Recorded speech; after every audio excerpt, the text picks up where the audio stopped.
Ladies and gentlemen, this is the main event of the evening. And now, the champion, fighting out of Los Angeles, California. This man is a movie snob with a background in fighting and a lifelong addiction to all things superhero related. Presenting the reigning, defending, undisputed host of the show, the Iron Cube.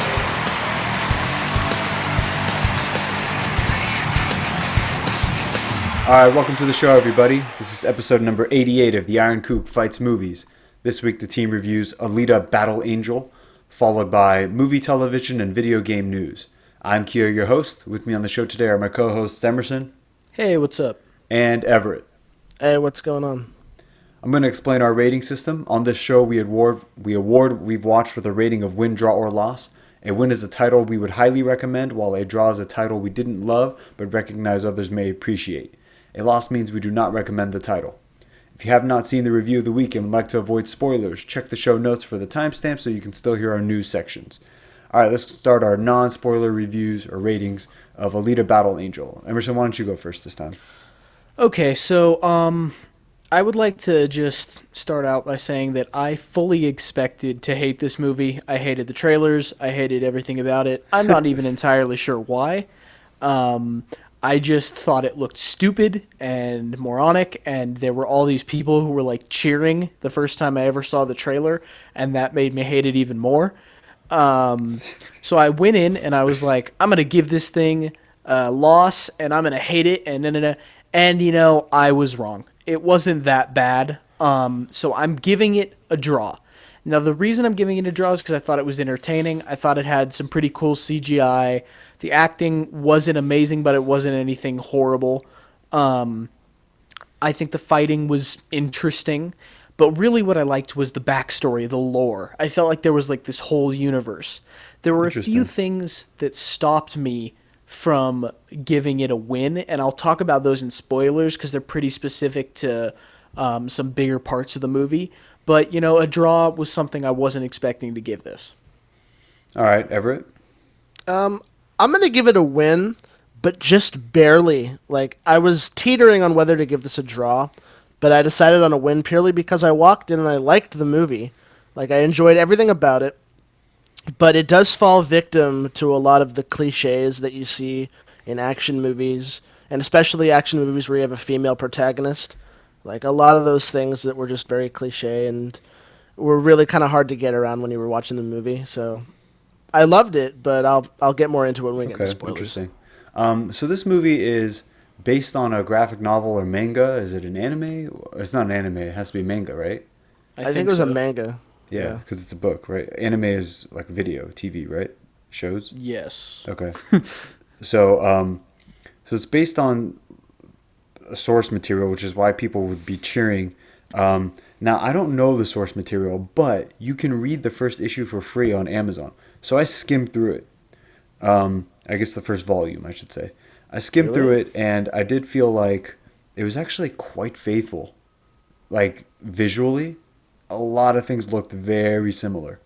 But I don't know that it all translated well. Like, so this is kind of a weird film where people who liked the source material are sort of mixed on whether or not this was good, and people who, like us, who didn't know about the source material really, we seem to have enjoyed it a little bit more. So I'm tempted to say it's a draw because I know that people are split on it, but for me, it was a win, but not by much.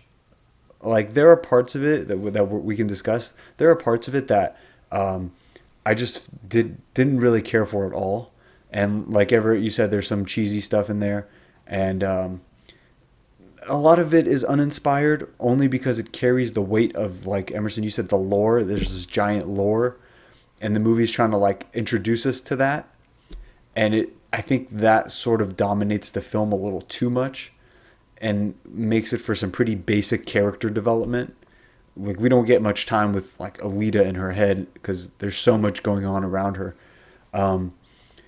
So I'm gonna say it's a win just because I feel like to deliver this story was pretty hard to do, and visually, it's not really my flavor. Like some of the people in there look kind of weird, and then it's not all consistent. But I guess it's because the world may not be fleshed out as much. So I'm gonna say it's a win, but it's on the bubble. So basically, if you like this type of genre, this like hero's journey, there's some pretty good action in it, and I guess you like female protagonists, then you're probably gonna like it. But so at this point, let's move into our spoiler section. All right. And I'm tempted which one of you to go with first. Emerson, let's talk about the lore. Okay. Because so, I thought it was confusing. And I couldn't keep track of all the names. Yeah, the names were annoying. But here's what I liked about it, okay? And this is something I want to say. The backstory of this idea that there were the United Republic of Mars, right? And that they launched an invasion on Earth. So okay? They're Martians? Is that what happened? The idea is, well, no, the idea is it's like humans who've colonized Mars. Okay. Because it's the United Republics of Mars. But why do they look like weirdos? Well, because she's a machine. But why would you make a machine look like... Why would you make one that's like so obviously lifelike, but then make it weird? That's not my area of expertise. I don't know. But going back to the lore, right? Some of my favorite scenes in this is like the moon flashback and the flashback of the siege of Zalem. Cool. Like those moments, I want to see more of that stuff. I want to know, like, why was there this war between Earth and Mars? Why were they sent in? Like, why did they have to seize the moon? Because you're hearing about, like, there was this great war, all the cities fell. What made that happen? And also, at one point, when she's in, like, the training cage or whatever, her mentor says Nova is the goal. Nova is the target. So I want to know why Nova specifically. Like, those flashbacks made me want to know about that. I didn't care as much, ultimately, about whatever nonsense was happening in the modern day. Because, like you said, it was kind of, like, it was weirdly paced. We didn't get much time with anybody. There was just some oddities about it. But I really wanted to know more about, like, show me a movie on why the war happened. Show me, like, something like that. That interests me. What I cared infinitely less about was Death Roller Derby 9000 coming to you. I was like, okay. I didn't mind the action, but it did seem like kind of out of place. Yeah, why? Yeah, that's what I'm saying. Like, the action wasn't horrible, but like it just was kind of stupid that it was like constant Death Roller Derby. Well, also, like, didn't you think it was kind of weird how she decides that she's going to do this roller derby thing to finance the other guy's dream, and like her dad or whatever kind of just I don't know. That's another thing. And I feel like that kind of makes sense though, like because I mean the whole time in this movie she was trying to find like these like moments where she's like near death to like rekindle her memory. So I feel like going into that is equally beneficial to her, right? Like, that makes sense. Get that at all. I mean, didn't know she was they weren't saying that's why. They definitely said it's so that she can make money for him, so he can go, like they can go together to wherever, whatever. What's that place called? Above Zalem. It? Zalem. Okay, yeah. but it reminds me of Gollum. That's how I remember it. But okay, that's another thing that Everett touched upon. Okay. She is not a strong female like heroine in the slightest. She at every chance is like, I love you. I'll give my heart to you. I'll do anything for you. At this point, I'm basically a slave because I'm willing to do all this stuff so you can get there. That's kind of what I was getting at. She was basically like, I mean, I don't understand the message. Like, so she's so in love that she's willing to do anything for the guy. That I don't really have a problem with that. Like, if that's what you're trying to do, but today's society doesn't accept that very much. I'm surprised there's not more. It was weird because she was like so zealous about it and like doing all this stuff, even he was like, "What the hell?" Like like when she took her heart out, he was like, "What the hell is going on?" He was Yeah. like looking at the exit. And she was supposed to be weirdly awkward there, right? Like that was the idea. I mean, I hope so, but the thing is, the whole movie, she's consistently like, "I'll do anything, I'll do anything. I'm in love with you. I'll do anything." It seemed to cheapen her as a character because it was like, "Oh, the first guy It I made her met, seem stupid. I've fallen in love with," and okay, you know where she was saying to him at one point, "I'm all or nothing. That's how I am." Yeah.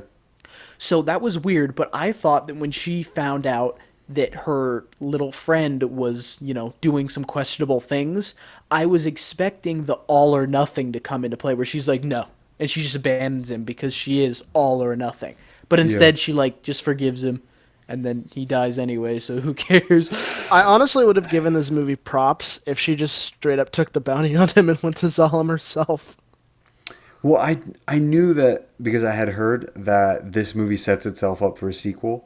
So I really wasn't sure how it was going to end. I knew we were never going to see Zalem. Did you guys think we would? That annoyed me that we didn't. Like, I at least expected a little bit more.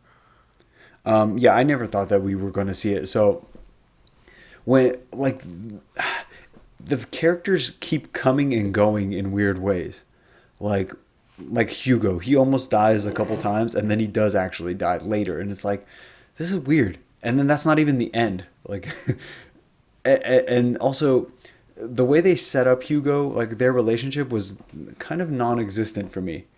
Exactly. I didn't see what about They played light version of the roller derby. And then after that, they were, like, obsessed, and she snuck out every night to see him.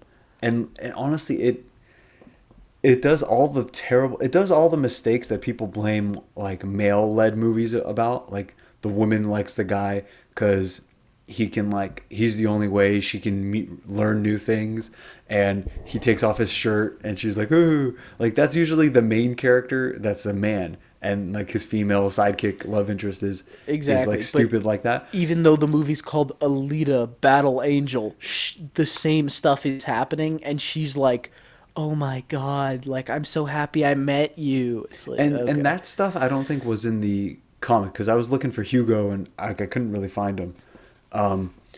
But yeah, like the writing here, you got to really question the writing, and I'm really surprised that somebody would let the movie go out in this like climate, social climate, the way it is, where it's like she's literally, how like they say all the Disney movies teach women or girls bad messages, like Ariel only gets her legs when she falls in love with the prince, and like they all have to be rescued and shit like that.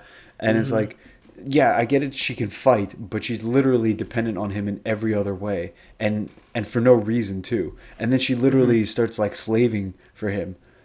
Like you're a suit. You have a much greater purpose. You're gonna play fucking rollerball so this guy can get his last 90 credits or whatever. Like it's weird. And then the dad is just like, oh, go Alita. Well, yeah, he plays a good role at the beginning where he's telling her like you need to be safe, but then like at one point it like the roles reverse pretty significantly, and she's just like, here's what I'm gonna do, and he's like, you got this. I also don't understand. Like, so the people on Zalem, the people on Zalem, do they want Alita dead? I mean, Nova does. But why doesn't he just like send people and finish her or attack or something? I guess that's what he was doing with the blue-eyed nonsense. But he was doing like, he was sending weird people. Yeah, I like know. Ineffective people. I know. That's like, I don't know. Like, you'd think if he was... Well, also, like, let's be completely honest here, okay? There are two... Well, no, I don't want to get into that because it's about the fight of the week. Okay. But there were many ways to kill her if you use some very basic common sense. Like, okay. We'll talk about I'm this intrigued during the with fight that. of the week. Don't worry.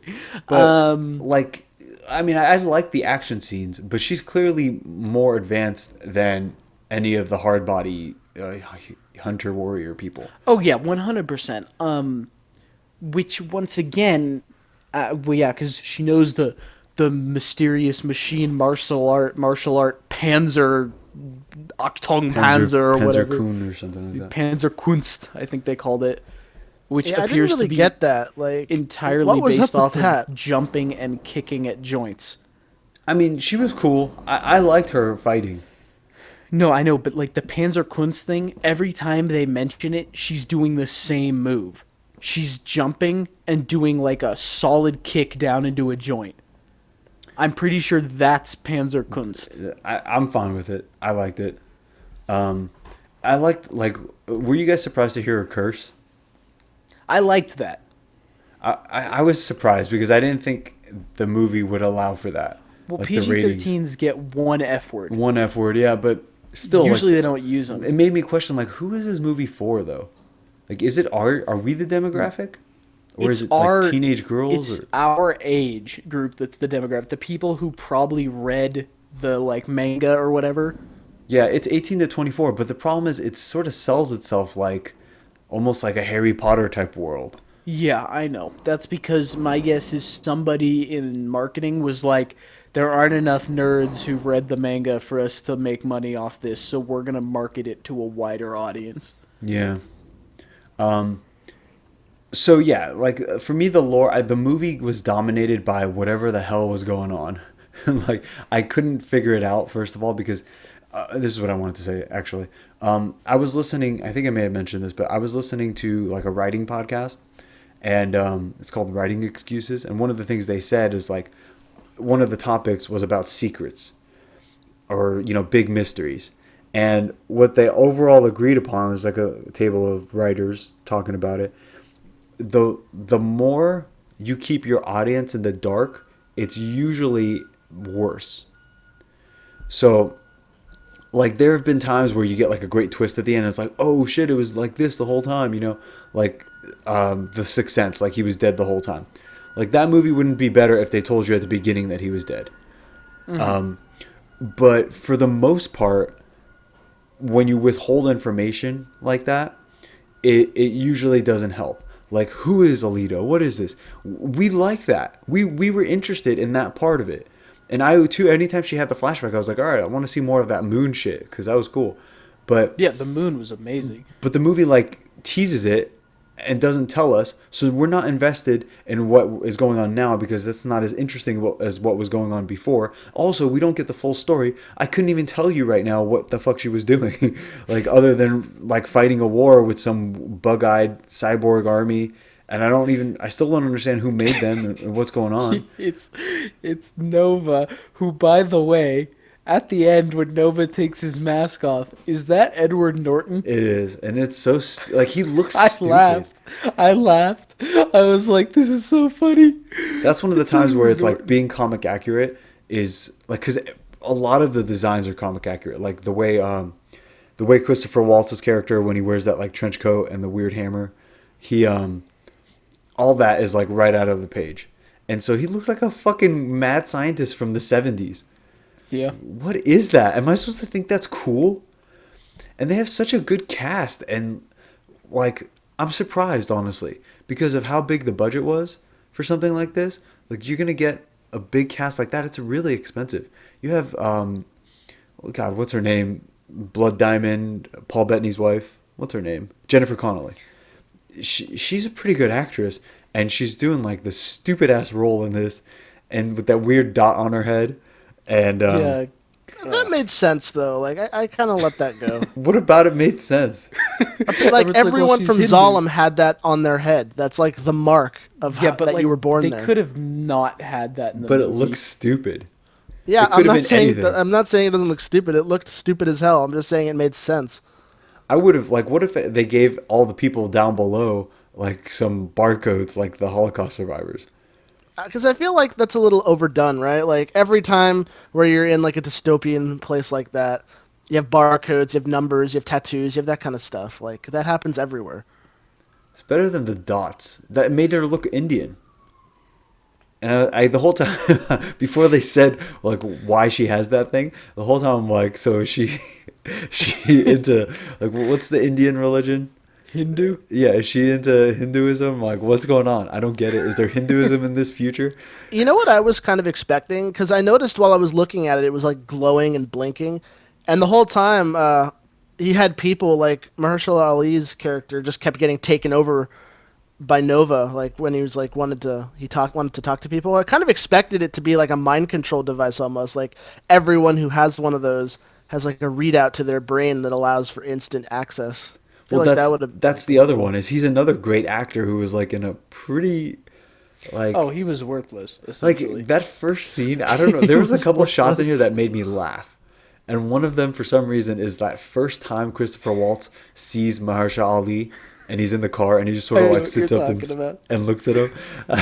Just started laughing. I don't know why, but there's a lot like that. A lot of weird sort of, I don't know. They're trying to look cool, but they don't look cool. That's why it's funny. It's because you know how hard they're trying to be like, this is a cool, serious moment, but it also looks just dumb. So Like when- the combination, Like later when he and Jennifer Connelly are like in the bedroom, and she's in the lingerie, and like her leg is up, and it's supposed to be sexy, and I'm like, what? I didn't understand who the target audience was. Like, this it's is the weird. target audience was the people who've read the manga and are now going to the movie, I and was you li- know that they ate it up. Yeah, I was like, am I like, are we about to have a sex scene in this? Like, I don't know. Like, my mind was just like, I was expecting like hero's journey, young girl has power. I don't know, like, and then it's like weird lingerie and I don't know. And then some of the over the top violence, I actually like that. I just wish there would have been maybe more of it. Like killing the dog. Oh my god, that was stupid. Just because they didn't want to show anything about it, and then she wipes the dog's blood on her face. I was like, what the fuck? Like, is this supposed to be some tribute to the dog? Like, what's going on? This is why I had to give it a draw. I was like, what is I changed mine happening? to a draw too. I changed it Also, to a draw.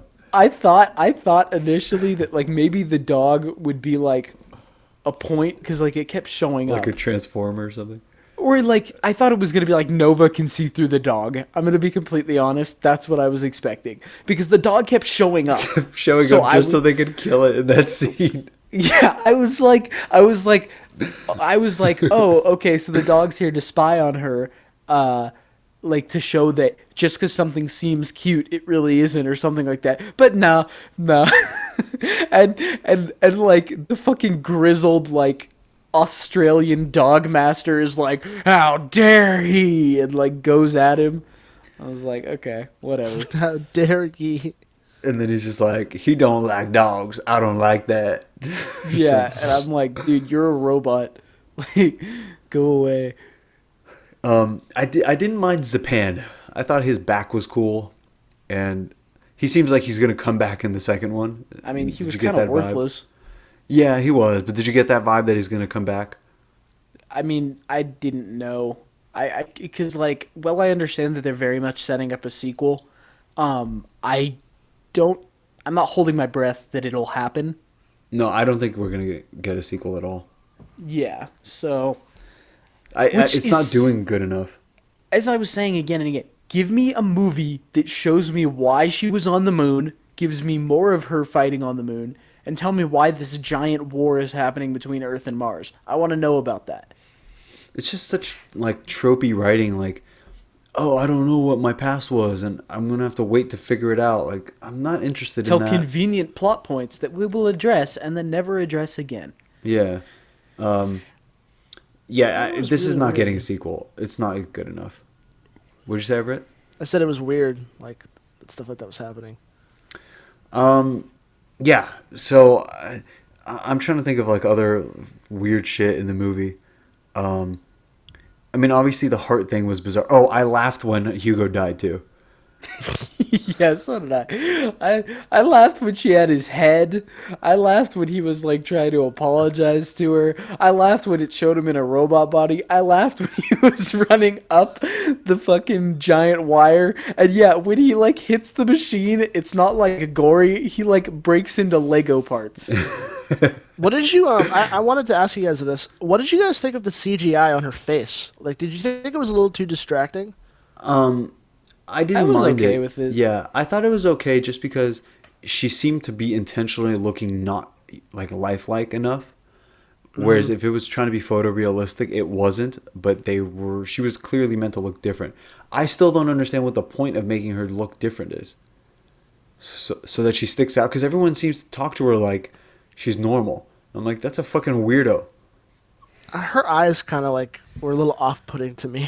I don't know why. No, she looks fucking weird. Like, is she supposed to pass? Like, why would you, if you were trying to like wage a war, wouldn't you want your soldiers to look just like the enemy so that? Well, no, because she's not her job's not to infiltrate. She's a frontline combatant. But so you're gonna intentionally make her look disfigured? I mean, there's a lot of societies who try to make themselves look weird as hell before going into combat. Yeah, with like makeup and shit, not with like When giant you can eyes. when you can make people's faces, you do whatever you want. I wonder if she'll find out that she's like part human or something. Well, doesn't she have a brain? Doesn't Yeah, she have she's a someone's brain, and Like, everything that's what I was else saying. is Like, robotic. she's cyborg. Whose brain is She's it? basically a robot. She's basically a robot. I'm not going to differentiate between cyborg and robot here. And I'm why would gonna you pick use a them. small girl? Is it because That's she's faster? No, I'm going to assume it's for Japan reasons. I'm right. So I did like the rollerball scene though. The main one. I just felt like, because they were going to play rollerball and I did not care about that. And then when it became like they're all trying to kill you, I was waiting for her to be like, okay, I'm going to kill them instead. So then it was just like, it's not really rollerball. It's just like them murdering each other. And I was really excited for that. And then it sort of didn't happen. Like, we got some of it and then it didn't happen. No, yeah, that's what I'm I saying. like the music. That was really cool. Yeah. And also like it was just like, so they like fight a little in the rollerball arena as the announcer like casually name drops the movie. It's like, this is our Alita with a face like an angel and a body built for battle. And I was like, and then they get out of the arena and like skate around on like some giant pipes, and then it's over. It was over so quickly, and honestly, I don't want to see her fight these like wonky, zany cyborg characters. I want to see her do it, and I'm going to keep coming back to the moon. I want to see her fighting a war. I want to see her fighting Who soldiers. was she fighting on the moon? I think she was fighting Earth Defense Forces. Just normal people? Yeah, because they're in full suits, and if you look, I'm pretty sure you see like the emblems on their arms is like a picture of Earth with like a thing going through it. So her people lost the war? No, I think Alita's people won the war because Earth got like basically annihilated except for Zalem. So Yeah, where there are was they? only one city left. So where are they all?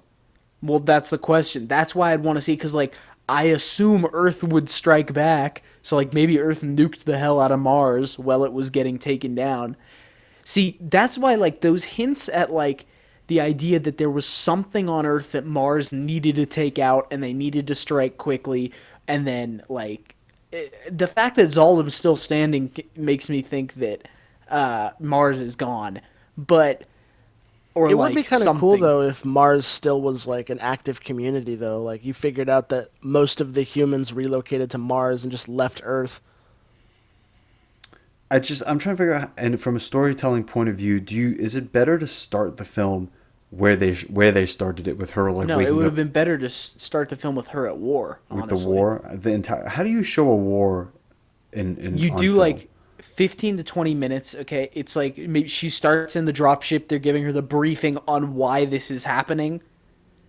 Then you can have her on the moon, and then like she fights on the moon for like 5 minutes. Then they deploy, and like they're heading towards Zalem, and then she wakes up in his bed.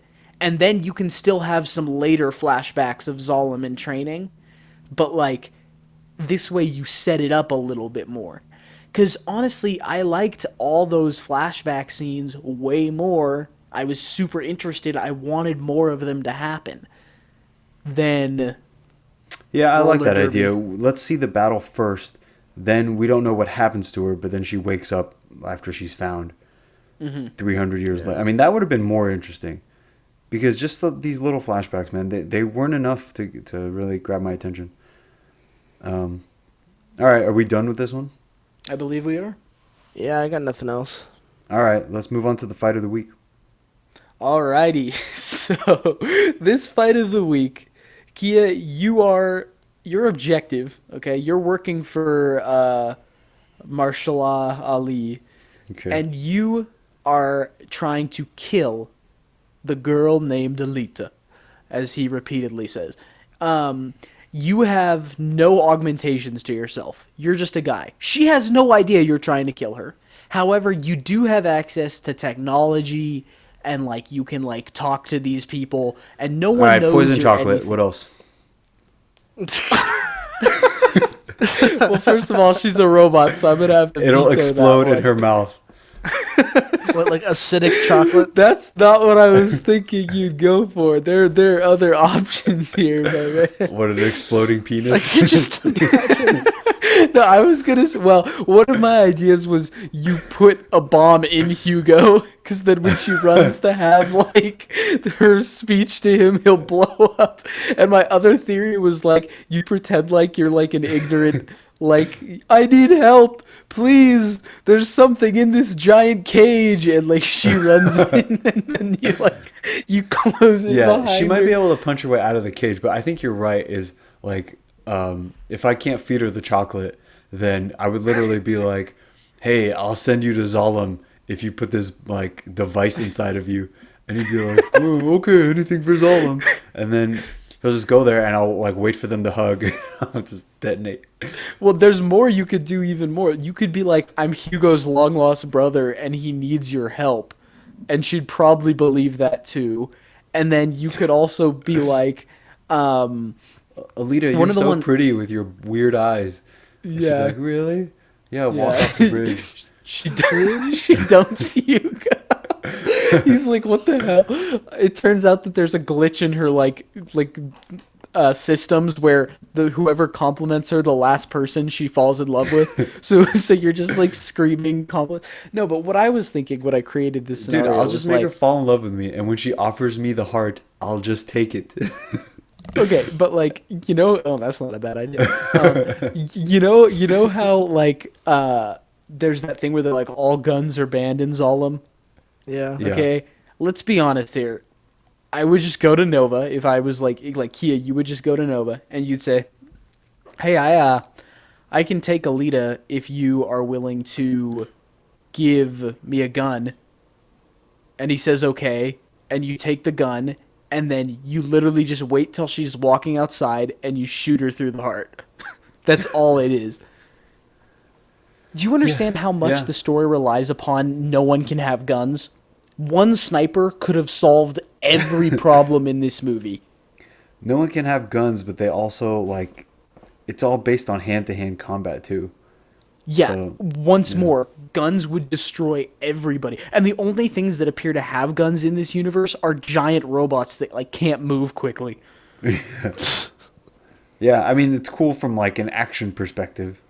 But, yeah, I mean, that's what I was thinking. Like, I said this to Jade when we walked out. I was like, could they not have just, like, assassinated her? Or are they trying to keep her alive? Like, I That's didn't another understand. reason why this was the fight of the week. Because literally, Kia, here's what you do. You get a sniper rifle. You go outside her dad's stupid free robo clinic. Okay? And you sit there for maybe 25 minutes until she comes out on the balcony to stare at someone suspiciously. And then you just shoot her. I would, if it were me and I was like a hitman, I would probably fuck around with like some sort of like treachery. I wouldn't want to just shoot her. Like that would be not fun. I would. Holy shit. It'd be He better. is- It'd be better to take Hugo out too. Like make Hugo kill himself.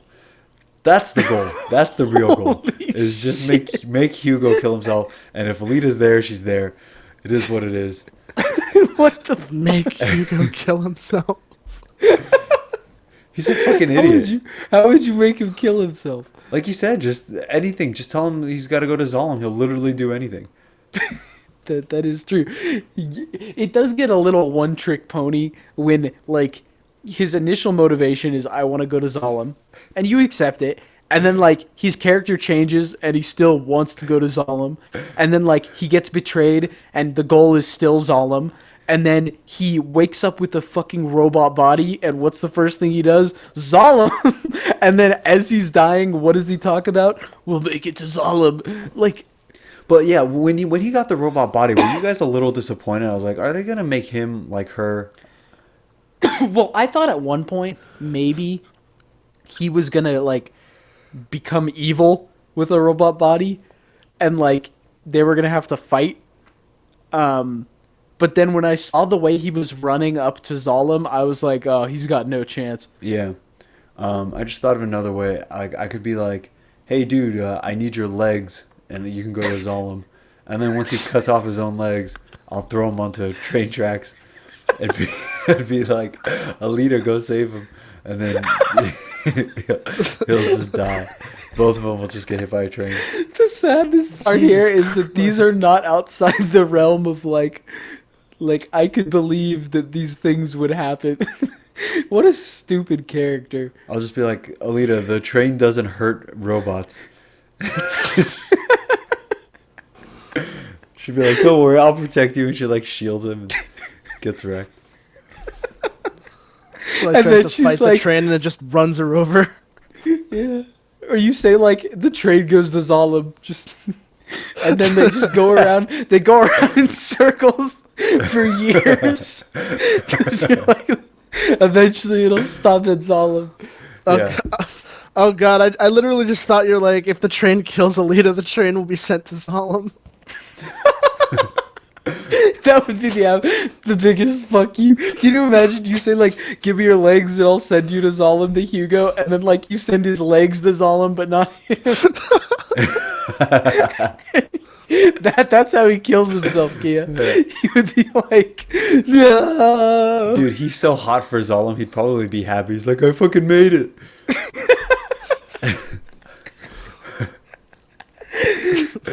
All right, let's move on. Roundup time. All right, so I actually watched, Netflix has like an Oscar category right now, so I perused that category. And I watched The Theory of Everything yesterday for the first time. I never got around to watching that. Did you guys see that? What did you think? I didn't see it, but I know a good amount about it. I enjoyed it. Felicity Jones is in it. She played Jyn Erso from Rogue One. And then Eddie Redmayne, who is Newt Scamander from Fantastic Beasts. Did he win an Oscar for Best Actor? That I I don't don't know. know. Because that was what he did was pretty hardcore. And I thought she was great in it. I read some things like, I don't want to spoil it, but like the movie didn't portray their relationship properly. But whatever. I mean, he was an interesting guy. It was nice seeing him like evolve into his final form. Like that was interesting.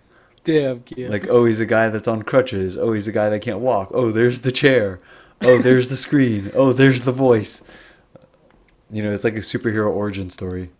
Yeah. Yeah, Except I mean, he's a real life like Professor X, basically.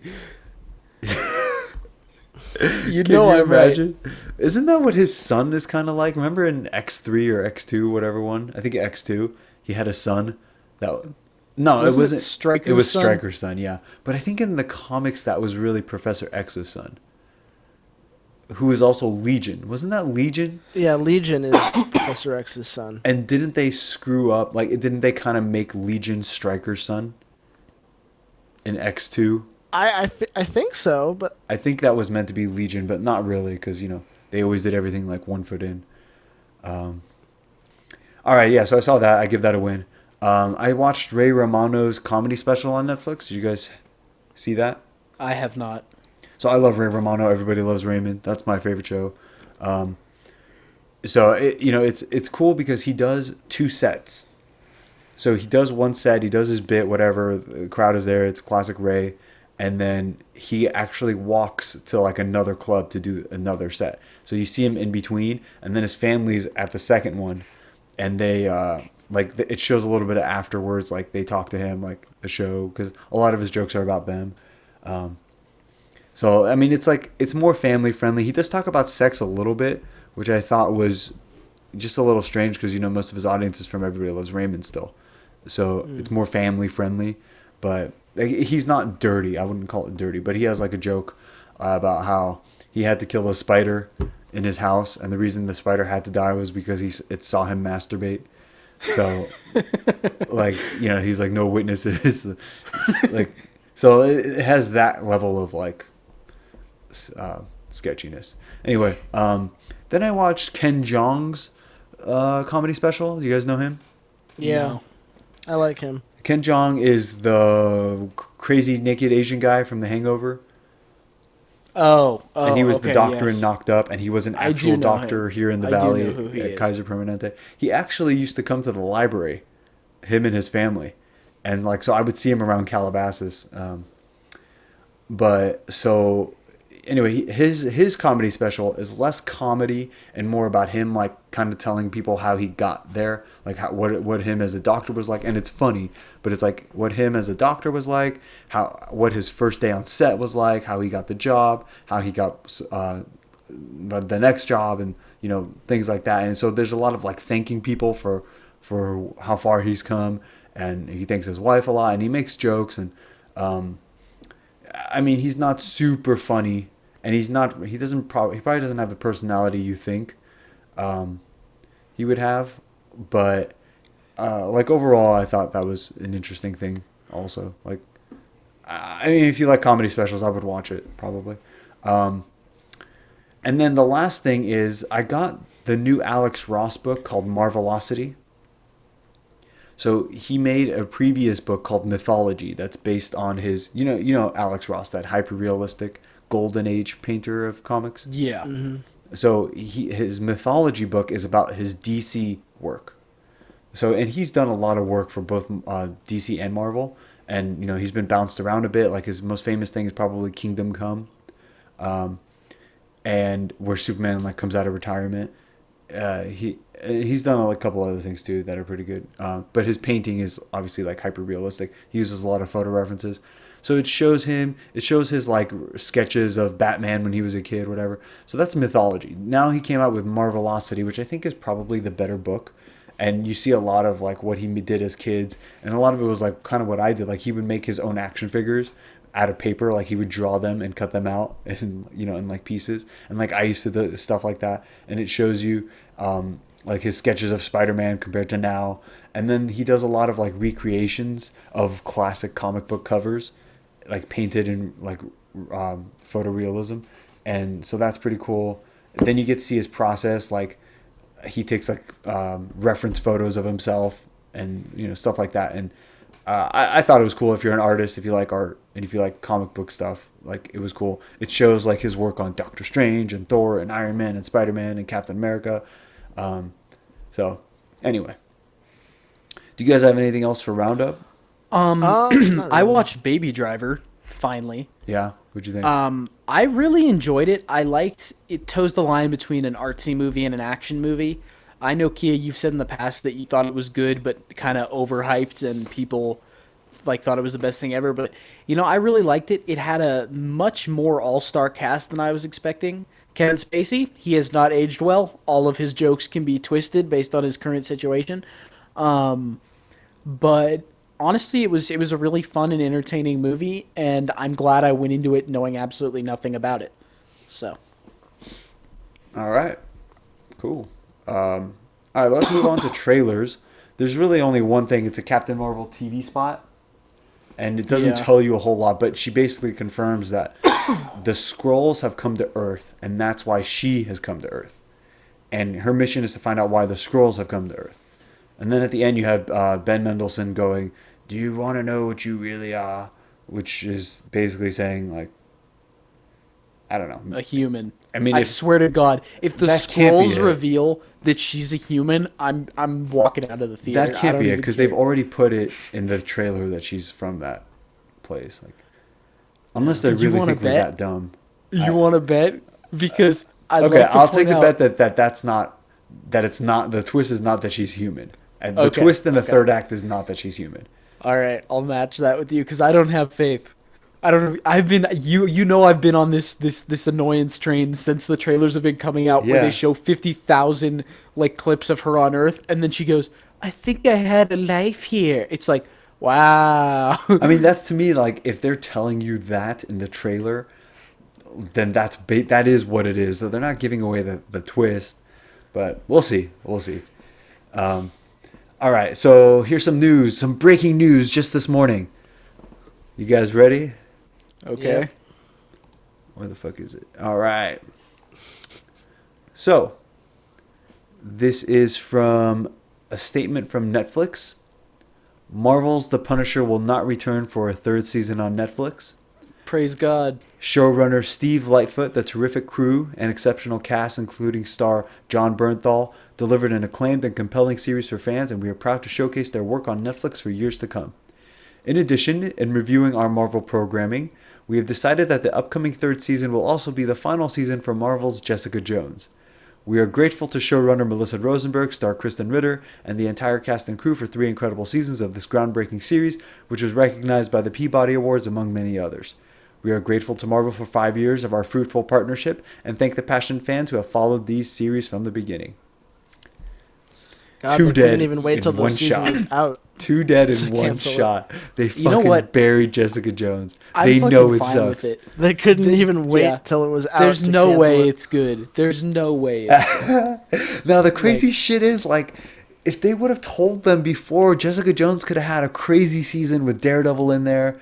And, oh, speaking of which, Daredevil was in The Theory of Everything. Charlie Cox. Was he blind? No, he was like a church guy. But like they could have put like one last season with the Defenders, basically. Like if they had known, you know, instead we're gonna get another fucking dragged out bullshit season of nothing. Oh man, they fucking canceled it before it even came out. Damn, that is hardcore. And then Well, honestly, all Yeah. of these like last seasons we've gotten have been worse, except for Luke Cage, which was slightly better, but still very bad. wasn't Iron Like, Fist slightly better? I mean, I think we at the time said yes, but looking back, all I remember is him shooting the stupid golden guns and like Colleen Wing's like Slavic tracksuit like hero. So I'm gonna put that as being worse.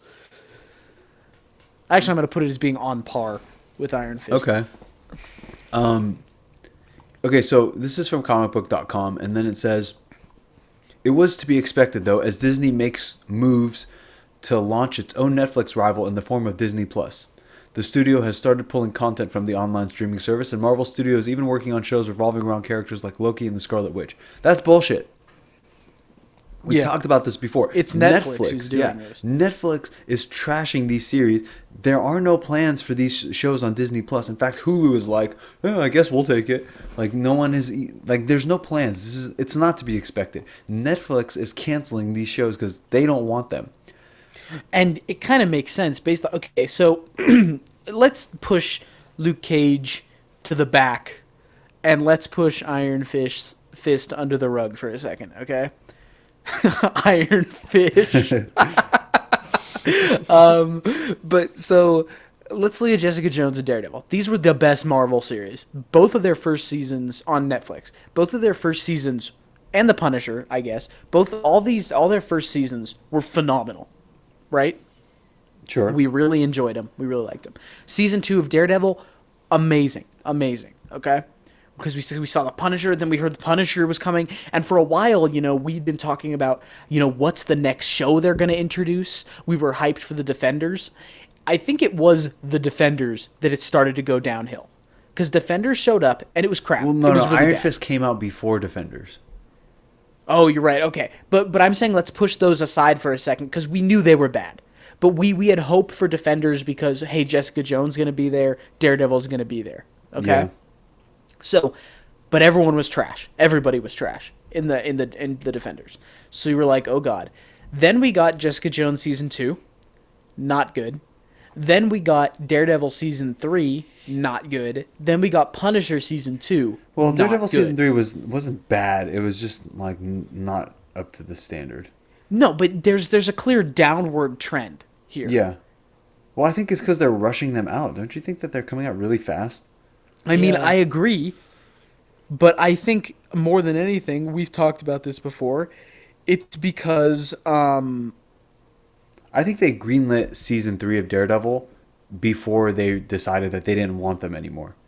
here's what I think. We've talked about this like repeatedly, but it's because they have so many episodes and they don't know what the hell they're doing. They're creating like 2-hour movie plots and Yeah. stretching it for 13 hours. But isn't that weird? Because Netflix sort of mandates the 13 episodes, but it costs them more money. Right, and my theory is that Why don't you just make a Netflix Daredevil wants- movie? Like, or an Iron Fist because movie. Netflix wants more viewer time. Like more episodes so people are on for longer so they have to Yes, yeah. which makes sense. Does but it, my though? guess I is don't that understand. What's the logic that people are going to watch more and therefore they don't even have advertising? yeah, but there are metrics. The only reason their value increases because they say like, look how much people are watching. That means people really rely on this, which means they'll renew their subscription, which means da da da da da da. They want Right. people to be watching their content as much as possible. But here's the thing. So Netflix clearly at some point was like, these people cannot make these people are not doing what we want them to, so we're killing the whole thing. Now there's been a lot of theories that like maybe, like they claim they'll have a new home at Disney Plus because Disney's consolidating. That's wrong. The other theory I've heard is that Netflix doesn't want any non-Netflix original content on the program. There might be some truth to that. They seem to be count as Netflix original content. That's what the thing, like kind of, but there was some level of control from Disney. I don't know. So it makes you wonder, ultimately, did they just see how bad these were getting and feel the need to Yeah. just get rid of them? Yeah. I feel like these shows could potentially have a future on Disney Plus or somewhere. But I feel like Disney's smart enough to be like, this should be a movie instead of whatever. But here's the things that are going against it, and we're gonna get into more of this later. But for example, with Iron Fist, Disney is doing Shang-Chi, so they don't want Iron Fist. You know what I mean? Yeah. They don't need Iron Fist. So that's one reason why it probably will never see the light of day again. Because I personally, maybe I'm stupid, but I don't know what the difference is between Iron Fist and Shang-Chi, except Shang-Chi is Asian, which is better for, Marvel diversity. And Iron Fist is the same guy, but white. So, like, what's the appeal? And then Daredevil, I think, still has an audience, except as we said before, they've done all the best stories from Daredevil already. Like, it's been done. You're going to get another Kingpin and do it again. So then there's Jessica Jones, which has one great storyline, and then that's kind of it, which they've done. And then there's Luke Cage, which I actually think Luke Cage could have like an episodic type thing if they stop trying to make it about superheroes and just about him like being a hero in Harlem. So overall, like of all those, I think Punisher and Luke Cage have the best chance of coming back, but probably to be recast. Like I really don't see a scenario where they keep everybody the same. Because these characters have had way too much screen time and not even that much character development, but it's like over 3 seasons, it's like they got there. Where else are you going to go? Unless you're going to kill them off. Yeah.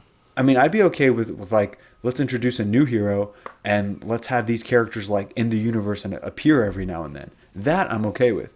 but I don't think like we don't need another season of Daredevil at all. No. Even if it was on Netflix, like we don't need it. I would love to see Daredevil show up somewhere else. And honestly, I'm kind of tired of. I don't think we need a third season of. This is the season where the Punisher finds himself and fully takes on the mantle of the Punisher. I literally can't believe how many people post the last shot of Punisher with him in the vest and just being like, dude, I can't wait. He's finally the Punisher. I'm like, it was 2 seconds of Punisher. Like 3 seasons, if you count Also, Daredevil. he was the most Punisher in Daredevil season 2 and Punisher season 1. That's when he was the Punisher. Even Punisher season 1, honestly, it was just a good like show, but he wasn't Punisher. Like he wasn't really. So then They I guess turned just season 2 into Daredevil Violent season 2. Babysitter. Well, I don't even. What were some like? I remember at the end of season 1, they like came after him, which is cool. But the Punisher goes after remember people. he like breaks into that the Homeland Security guy's house to interrogate him, and he just murders him. That's true. After he gets Yeah. the information. Yeah, that's He, that's what I like to see. He's trying to like assassinate the person on the military base. He's going around and like there's something else he's doing too before he gets fully involved with micro. Oh, he's at the construction site, remember? And he sees those guys who are like fucking with his friend, and he just destroys them. Absolutely destroys them. And then he travels to the game and kills everyone there too. I miss that. I miss that Frank Castle, the one who's like still hurting from what happened to him, still reeling, and is just literally like a savage beast. Yeah, it was amazing. It was amazing. That and like the way he is in Daredevil season 2, that's the Punisher. Anyway, so Jude Law and Captain Marvel, he has officially been confirmed that he is Yon-Rogg and not Mar-Vell. Mar-Vell is the person that gives Carol her powers, and Yon-Rogg is more. He's a Kree commander who's like known for his jealousy. So seems like he's definitely a villain of some sort. But he will serve as a mentor at the beginning. The guy in charge, I think. How is and she that probably like usurps him. a character trait? He's known for his jealousy. It's like, Well, that's like his main plots. Like when he shows up, he's like jealous that Carol is doing better. Like and then I'm Wow. sure he does something about it. All right, moving on. So it seems like Harley Quinn has been confirmed for Suicide Squad. Yeah. The I don't need Suicide another Squad. one. Yeah, James Gunn's Suicide Squad. She was not expected. Let's see. I have learned from sources close to production that in fact the information about Harley Quinn being absent from the new Suicide Squad movie is no longer up to date. She is indeed expected to appear in James Gunn: The Suicide Squad, which is expected to begin production later this year. This is from Forbes. Yeah, it just says Forbes. So, whatever, don't care. yeah.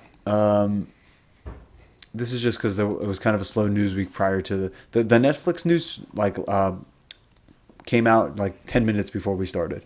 So I was just padding the news section before that. So the line where Killmonger says, "Wise, just bury me in the ocean with my ancestors who jumped from the ships." You know that line? Yeah.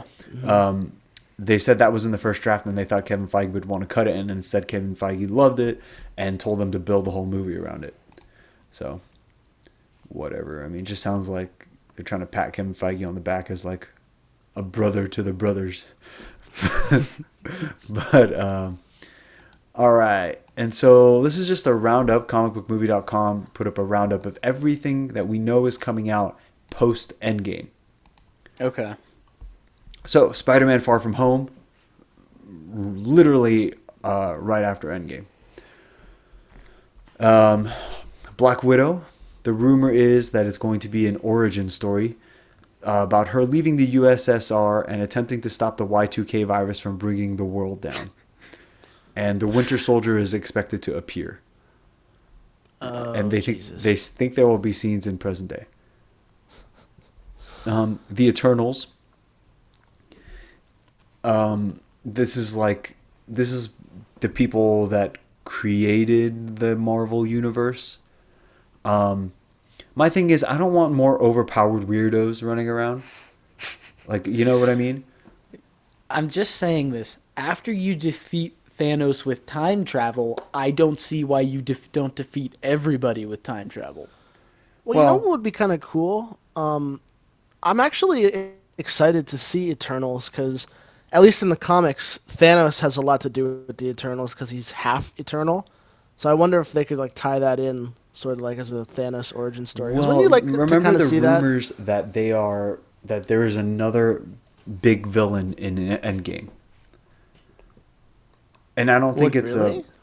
and I don't think it's like a title villain. It's not like Thanos or Galactus or something like that. I think it's probably like an organization or group. And I suspect it's the Eternals. I mean, I'm not the only one who suspects that, but I think it's the Eternals. And here's the other thing. Like, this article compares the Eternals to Guardians of the Galaxy. It says, remember when Guardians of the Galaxy was announced and a lot of people assumed it would be Marvel's first flop? Well, the Eternals seems like an equally obscure property to bring to the screen, but the potential for greatness is huge, especially if the movie does indeed end up delving into the MCU's history while also setting up future cosmic Avengers. Here's the thing. When Guardians came out, it seemed really out there, right? Yeah, kind of. But what was the purpose of the Guardians? It wasn't just to make a movie about like weird characters. Yeah, It was like... Thanos. Thanos was like, they were bringing Thanos. They have a lot of connection to Thanos. So remember, Thanos appears in that movie. So that's why. So when I see like another weird choice like this, my thought is they're building the next thing up, and maybe we're gonna be like, oh, I want to see the Eternals because in Endgame they do something. You know what I mean? Like, maybe that's what that is. So You know what I was thinking about? I'm curious. Wouldn't it be interesting if, like, one of the big ass cosmic entities of the MCU came and like said like, you broke the laws of time, or you like broke the natural order by time traveling, you need to be punished for that? Like, that would make sense, right? Like one of the big cosmic entities that are out there. I'm just being reminded of that time you were like, hey, Iron Man, I'm Reed Richards.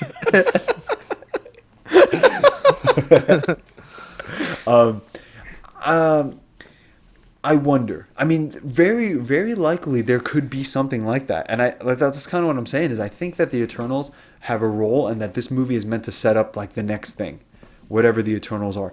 Is Galactus an Eternal? I know he's not in the comics, but like, that could be something. That could be the next thing. I still stand by what I said. If you're able to defeat Thanos with the Infinity Gauntlet via time travel, then you should literally be able to defeat anyone via time travel. Like, even let's say Galactus rolls up on Earth and is starting to eat it, it would literally just be, all right, time travel, go back in time like 2,000 years, divert his course, blow him up, go back to the beginning of the universe. Here's the thing. They've defeated people with the Infinity Gauntlet in the comics I was many watching times. Infinity Yeah, but War the comics again. are ridiculous because of it. I was watching Infinity War again and basically fast forwarding through all the boring parts. But, it is interesting that they do go out of their way to mention that a stone can be destroyed by something of a similar power. And although, like, they clearly use that, like, there's a reason why they mention that, because it becomes a big plot point with Vision and Scarlet Witch. But, I mean, looking into the future, if you can secure one Infinity Stone, theoretically you can destroy another one.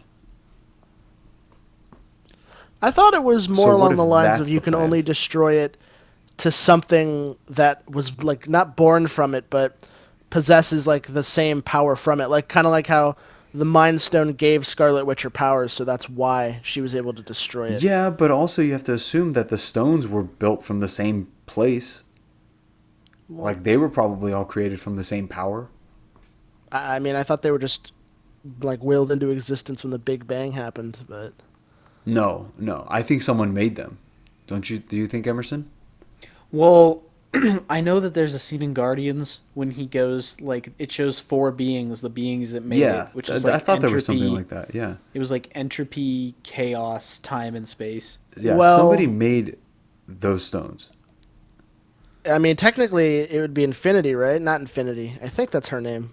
It's a thing in the comics where if you have all the stones together, uh, you can like summon her or something. She's like a majorly powerful entity, and it has a lot to do with like the Infinity Sword and stuff like that. There's like a final stone that's not in the movies that has to do with that. I'm gonna look it up just to I've confirm it. discovered that a lot of people, a lot of more casual individuals, think that Spider-Man is coming before Endgame. No, People who've just seen the trailer yeah, that makes sense. and like they think it's coming before Endgame, and they think that it's set It's just a before prequel. Endgame happens. That's interesting. And like honestly, I would have been okay with that. I would have been okay with a movie Yeah. that is set before Endgame and it ends with him like coming back to New York on the bus or something, or leaving on the bus, Yeah. and like that would have been so Yeah. much better. But Um, whatever. Yeah. So anyway, so then the after that is Guardians of the Galaxy Volume 2. They're still using James Gunn's script, which means Dave Bautista is probably still You mean on board. Volume 3, right? Volume 3, yeah. Right now the film is like still in development hell. So, As it should be. Doctor Strange 2, they've announced that Scott Derrickson is expected to return. The villain seems to be Nightmare and Mordo possibly. There's no mention of Mordo though. Black Panther 2, we don't really know anything about that other than like Ryan Coogler. They waited for Ryan Coogler and he's not even like back at Black Panther yet, so yeah. Coogler's past remarks about wanting to include Kraven the Hunter in the first movie have piqued the interest of fans. That would indeed be pretty damn amazing to see. Unfortunately, it sounds like Sony Pictures has plans to release a solo movie revolving around the villain, so we probably shouldn't get our hopes Great. up. I mean, I don't think Kraven is a big enough villain for Black Yeah, Panther. no. Depends Kraven's what you not do a big with it. enough villain. I think you could. If we're talking about Black Panther, I think you could make him a big enough villain. I think be you in have to take Black Panther out of Wakanda. Yeah, but that could work. But the thing is, like, I don't know. It's sad that Sony's taking these people that I think are really interesting characters. Because mean- Kraven is like the antithesis of Black Panther, really. Does Why? Kraven Why do have you a say lot that? to do with Black More Panther than in the Killmonger? comics? Oh, well, at least the same. Okay, what does Craven represent? Craven represents the idea of like this rich white guy who's got all this time and he's hunting. He goes to other lands and he hunts and he steals. He's imperialism essentially. Like that's what he Okay. could represent as a character. Black Panther is the king of Wakanda. He is the king of the nation that is not submitted to any European power. They're independent. They don't like outsiders, and they have like a lot of issues with the way outsiders, like, they feel like outsiders attack their land, ruin their land, blah blah blah blah blah. Craven is the type of guy who's like, if you say I can't be there, if you're protecting something, I will come there and I will hunt and I will do what I want because I'm the best. I'm better than you. I'm a hunter. I'm this type of person and I'm superior. It's imperialism versus Africa, really, which is, the historical battle. And so I think that would be perfect because there's a lot you could play off there because Kraven, as I said, he's this white superior hunter who was coming to Africa, or maybe he came to Africa and then left, and now Black Panther has to chase this guy down. And this is something that he hasn't really dealt with before, depending on what you do with Kraven, because this isn't like Killmonger was great, I agree, but Killmonger was two sides of the coin with Black Panther. They both believed that they wanted Wakanda to be strong and they wanted to keep Wakanda safe, but Black Panther was like, we're going to do that by being isolationist, and Killmonger was like, we're going to take over the world and become an empire, the very things that I'm railing against. Kraven's that empire that Killmonger was raving against. Okay. Alternatively, I think Kraven would have to kill someone like That could be close to arranged. Black Panther, and he'd have to like basically abandon all his defenses and emotionally chase him. Well, you know what? Craven has a link to Atlantis in the comics because I think well, I want to say he dated Namorita at some point. What? Is that Namor's Namor cousin. with a wig on? Oh, okay. Her No, name's it's Namorita? Namor's cousin. but I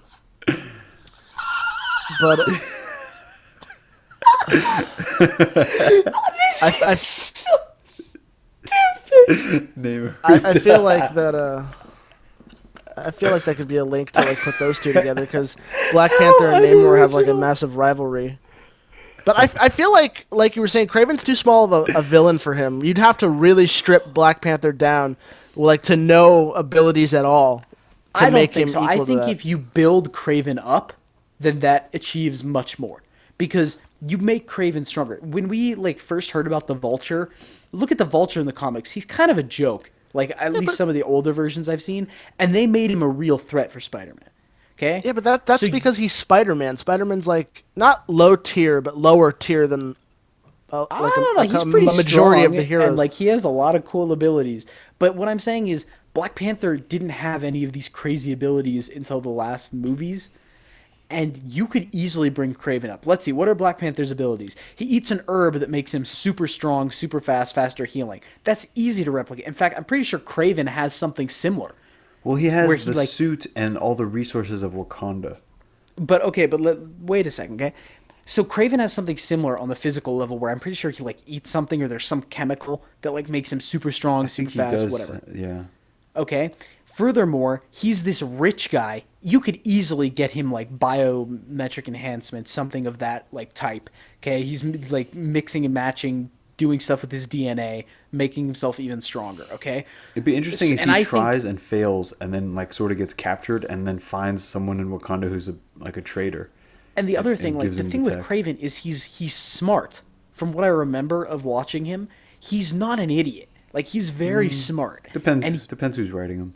That's true. And the other thing is like this is someone who hunts for a living. They understand traps, they understand like tracking, they understand escaping, they understand all this stuff. You take someone that Black Panther doesn't really know how to deal with because he's never faced someone like this. Well, It's someone he has who faced represents poachers. Yes, but this is not a poacher. This is the poacher. This is the imperialist. This is Yeah. the hunter. I mean, it'd be cool Like- to see Black Panther like not take him seriously and then get fucked up. Yeah, exactly. I think it'd be perfect. But All right. anyways, Namorita. It'd be also kind of interesting because Craven's originally Russian, so it'd be interesting to see maybe like a cameo by him in in the Black Widow movie. If she's That's like, perfect. That would be perfect. that'd be a good setup. All right. Shang-Chi. wait. The plan is it's going to be a lot of fun seeing what they do with the master of Kung Fu. After all, just like Eternals is going to make up for how disappointing Inhumans was, it seems as if Shang-Chi will deliver the thrills of martial arts Iron Fist failed to deliver on. Yeah, I'm going to hold my breath on that one. Captain Marvel 2 or Miss Marvel. We've heard talk of a Miss Marvel movie. Brie Larson and Kevin Feige have both made comments which point to Kamala Khan showing up in the sequel, and that's obviously yet another reason to be excited about where Carol Danvers' story could go next. Larson has signed a huge 7-picture contract. Well, 2 will be down by the end of this year, so... Yeah. The Vision and the Scarlet Witch. Said after the events of Endgame, Disney Plus series is going to revolve around the Vision and Scarlet Witch. And while plot details are scarce, there have been rumors about it being based on Tom King's vision. God damn it! Didn't I tell you guys from the beginning? They are all coming back. They are all coming back, single which is fucking one. fucking stupid. I'm hoping the original team dies because there hasn't been anything said about them. Kill them all. But moving on from that, I really like that article which says Vision and the Scarlet Witch will be about Vision and Scarlet Witch. Like he had a word count and he's like, Loki. So some news on the Loki Disney Plus thing, which I forgot, was it will be following around Tom Hiddleston's Loki as he makes his presence felt at various points throughout history, manipulating events for his own gain. Okay. So that might be why you're going to see a younger version of him at some points. Hmm. Bucky and the Falcon. We've heard absolutely nothing about the creative direction of this one, but if Steve Rogers does indeed meet his maker in Avengers Endgame, then it's feasible that they'll be looking to fill the void Cap's death has left in the world. And possibly Chris Evans to direct it. Hawkeye, this is definitely just a rumor, but a couple of fan sites have claimed that Jeremy Renner will be making the leap to the small screen as Hawkeye for a series which will revolve around him training Kate Bishop, which is like the female Hawkeye. It would be fun to see, but until we hear something concrete, we have to fund the series under wishful thinking. My opinion on that is if he's going to train somebody, he should train them in something that's not extinct, like archery. Yeah. Like, why don't you give her a gun? We know he can shoot. Yeah. We know he can shoot. So why doesn't... I mean, I like the bow and arrows, but at this point, like, let him pick up a gun. But then he's just a Punisher now because he's like upset that his family died. Whatever. That'd be funny if that was like the MCU version of the Punisher. Yeah, he doesn't get his family back. Everyone else comes back, but his family like doesn't. Yeah. And he's like, what the fuck? Yeah. Lady Sif, another series which is a rumor. Fans of Jamie Alexander's Sif have already started getting excited over the prospect of the character finally getting the spotlight she deserves in the Marvel Cinematic Universe. This may very well hinge on whether or not we see her make an appearance in Avengers Endgame, but it would be fun, that's for sure. She's not making an appearance. And then finally, there's Avengers, X-Men, and the Fantastic Four. Common sense says that Marvel Studios is planning another Avengers movie for somewhere in Phase 4, especially as Infinity War and Endgame will more than likely earn a combined total of well over $4 billion between them. Whew. What form that will take remains to be seen, but a West Coast Avengers movie would be an interesting way to shake things up. As for the X-Men and Fantastic Four, work on both properties should begin in earnest once the Disney-Fox merger is complete, and a reboot of one or both properties should come our way at some point in the next few years. I really want to see Fantastic Four. Not so interested in X-Men. I agree. I also think it'd be easier to introduce the four of them and like Doctor Doom than it would be to introduce a race of mutants. They have to do it right, though. They've fucked up the Fantastic Four like 3 times now. That last one was honestly not so bad. It's just the movie fell apart. But it had like great horror aspect. They were a little The horror young. was cool. We talked about this. Yeah, I didn't mind it. Okay, so I don't have any gaming news. You guys got anything? Well, I have the trailer for Tolkien came out. Tolkien? Yeah, I saw that. Yeah, it's is the this movie, the movie? Oh, okay. about like about him writing Lord of the Rings. Yeah. And like where he drew on his experience. The trailer's really cool. Elves it dancing shows in the like forest. well, no, it shows knights in the forest, and then like it seems fantasy, and then it intersplaces with World War One because he fought in World War One, and it's like talking about a brotherhood. And there's this cool scene where it shows him coming out of the trench, and there's like smoke wafting with light coming through it, and it forms the shape of Sauron as the soldiers are getting out of the trench. Is that? And, is that real? Is that how he came up with it? Well, he did take a lot of his like experiences in World War One. The idea of these men on a journey to end a war that is just horrible, and like they're going through this no man's land alone, and like it's overlaid with like him talking about like a fellowship. It's got Beast, the guy who plays Nicholas Beast. Hoult. Yeah, it looks interesting. I highly recommend you look up the trailer if you get the chance. All right. Wasn't Tolkien on the same battlefield as Hitler in World War One at one point? Yes, he was. Yes, he was. That's interesting. Well, thanks for getting the job done there. Can you imagine, like, in the, like, back notes of, like, the Silmarillion or something, Tolkien's like, met a German private, Adolf Hitler, had good ideas about motivation for Sauron. All right, so nothing for gaming? Not that I know of. And Anthem, they're still trying to throw that. Oh, Apex Legends. We talked about it last week. Did we? I don't remember. Well, you can talk about how the new characters that got leaked, and they have a survival mode coming. Oh out. yeah, they leaked 2 new possible characters. One of which is a robot who's like wearing a red scarf. He's an unused model from Titanfall 2. And the other character is a Korean guy with a jetpack. So there's a lot of speculation about those being the two new champions. I mean, still a fun game. I think like on the front page of Reddit, there's something about it right now. Oh, well, still a fun game. In other news, Anthem is really, really trying to push hard after a lackluster beta. So we will see what goes about that. What was wrong with the beta? It was really poorly optimized. They were getting disconnects like right and left. People were complaining like, what is the end game here? Like, why, what am I doing? And that's a very bad sign in the beta. But, you know. Dude, we're going to be 2 episodes short for Avengers Endgame. Of 100. Still? Yeah, I don't know how I counted wrong before, but... Oh my god. Today is February 18th, and this is episode number 88. Right? I think so. 88. Okay, so next week would be... Oh, well, we're about to do 89. And then next week will be 90. And then 91, 92, 93, 94, 95, 96, 97, 98, 99. We're going to be 1 short. So we'll have to do another bonus episode for something else later. Which I have an idea for that. But all right, so let's sign off and we'll come back for How to Train Your Dragon 2. All right. That's it.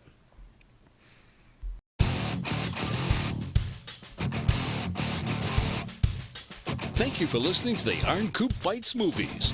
If you enjoyed the show, please be sure to like, share, subscribe, and most importantly, review our podcast on iTunes so that we can spread the show around. To contact the show, you can reach us at theironcoob@gmail.com and on Instagram at theironcoob. Join us for another edition of the Iron Coop Fights Movies.